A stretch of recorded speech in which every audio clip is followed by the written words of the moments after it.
So you're going along and you're delivering your speech or your presentation, and you deliver your joke, and crickets. Nothing. It just dies. It just lays there. So what do you do when a joke doesn't work? Well, my overall answer for that is just keep moving. Nothing to see here, just keep going.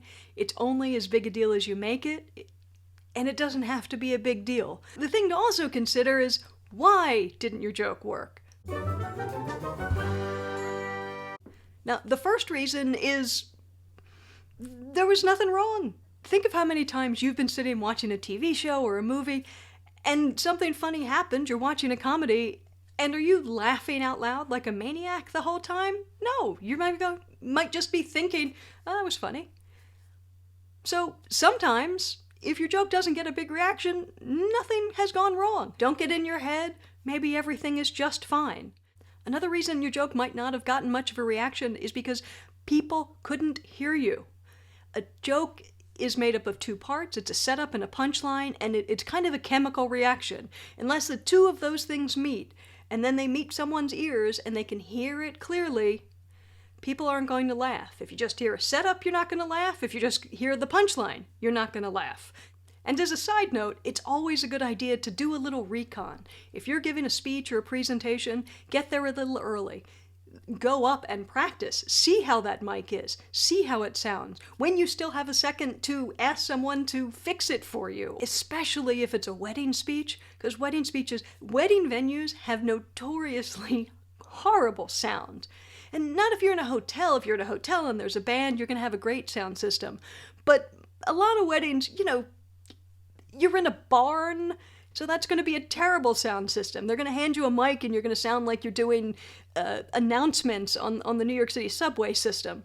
So if you know that the sound system isn't good, or you have a strong suspicion that the sound system isn't good, because you look and you see that the sound system is like an amplifier and your cousin's iPhone, then do yourself a favor, set yourself up for success. Go up there and let the first words out of your mouth be, "Can everybody hear me? Can everybody hear me?" Because they will tell you, especially at a wedding, the old aunts are gonna, "No, we can't hear you. Just speak up, speak up. Why is your hair so short?" Just my family? But anywhere you go, if you ask, "Can everybody hear me?" people will answer, even if it's a conference, it's a business speech. If they've taken the time to go wherever they have to go, they want to hear you. Otherwise, it's a complete waste of everybody's time. Sometimes people can't hear you in more of a figurative way. It's that they weren't expecting you to make a joke, so that your joke didn't stand out. They didn't realize you were making a joke. If you're giving a business presentation and you're just kind of going along and you're just kind of giving the numbers and this is what we're talking about next quarter, we're hoping to do this, and then I think we're going to do, and you deliver your joke kind of in that same rhythm, and it's knock knock, who's there?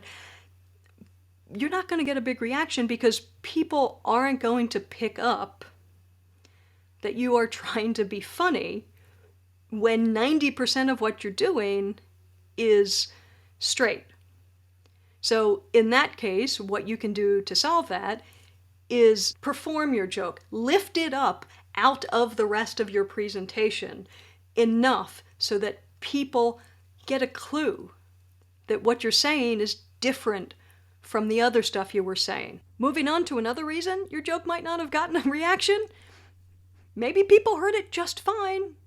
They didn't care for it. And they're not particularly prejudiced about it. It's just kind of a no. You're sitting there, you're writing your speech, it was funny at the time, you get up there and you go, yeah, not my best work. And the audience is looking back at you thinking, yeah, not your best work. It's fine. What do? You just keep moving. You can call yourself out a little bit. You can, oh, well, that didn't work. And then just keep moving. If you make a big deal about it, it becomes a big deal. And it isn't a big deal. Just keep swimming, just keep moving, just continue on with your speech. Now the final situation is one where you deliver a joke and it doesn't get a reaction of laughter, but it gets a reaction, And you can tell that you've just offended people. You have just pissed people off. You have pooped in their punch bowl. And it happens. And even if it's unintentional. And I am assuming that if this happens to you, that it is unintentional, because this is a channel that's meant to help people write eulogies and wedding speeches and business speeches. I am assuming you are not intentionally going out there and trying to provoke people. If you are, it's a heck of a father of the bride speech you're giving. So sometimes it just happens, and you didn't mean it to, you miscalculated, you offended people, or you forgot that you can't say that anymore, or you make a joke and you realize, oh, that person's in the room. Well, that's awkward. Or there was something totally out of your control. You didn't realize that this audience had experienced something, and you find out a little too late. Well, in that case, you have to stop, you have to acknowledge it, and you have to apologize. I'm sorry, I genuinely didn't mean to offend people. That was not my intention at all. Hope you'll give me another chance, and then just keep moving. Nothing to see here. Just keep moving, because you can get them back. You might have lost them a little bit, but if your apology is genuine and you really were not trying to offend people, they will forgive you.